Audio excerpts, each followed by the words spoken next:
ఆదిలాబాద్ జిల్లాలో గిరిజన విశ్వవిద్యాలయం ఏర్పాటు చేయాలని వక్తలు డిమాండ్ చేశారు. పట్నంలోని యాదవ సంఘం భవనంలో తెలంగాణ స్టూడెంట్స్ ఫోరం టీఎస్ఎఫ్ లోగోను ఆవిష్కరించారు. ఆదిలాబాద్ జిల్లాలో గిరిజన విశ్వవిద్యాలయం ఏర్పాటు చేయాలని, శాస్త్రీయ విద్యా విధానం అమలు చేయాలని పేర్కొన్నారు. కామన్ స్కూల్ విద్యా విధానం కోసం కృషి చేయాలని అన్నారు. పెండింగ్లో ఉన్న స్కాలర్షిప్, ఫీజు రియంబర్స్మెంట్ విడుదల చేయాలన్నారు. పెరిగిన ధరలకు అనుగుణంగా మెస్, కాస్మెటిక్ ఛార్జీలు పెంచాలన్నారు. విద్యారంగ సమస్యల పరిష్కారం కోసం తెలంగాణ స్టూడెంట్ ఫోరం టీఎస్ఎఫ్ విశేష కృషి చేయాలని వక్తలు ఆకాంక్షించారు. పోరాటం శాస్త్రీయ విద్యా విధానానికి విద్యార్థి సంఘాల ఐక్యత, ఉపాధ్యాయ సంఘాల ఐక్యత, TSF Zindabad Zindabad, Zindabad Zindabad.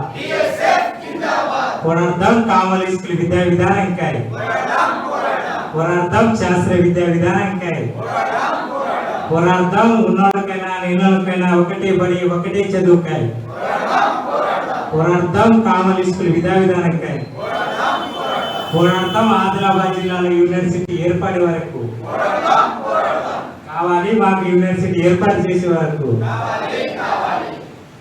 Thank you. మా లోగాన్ని ఆవిష్కరణ వీడియో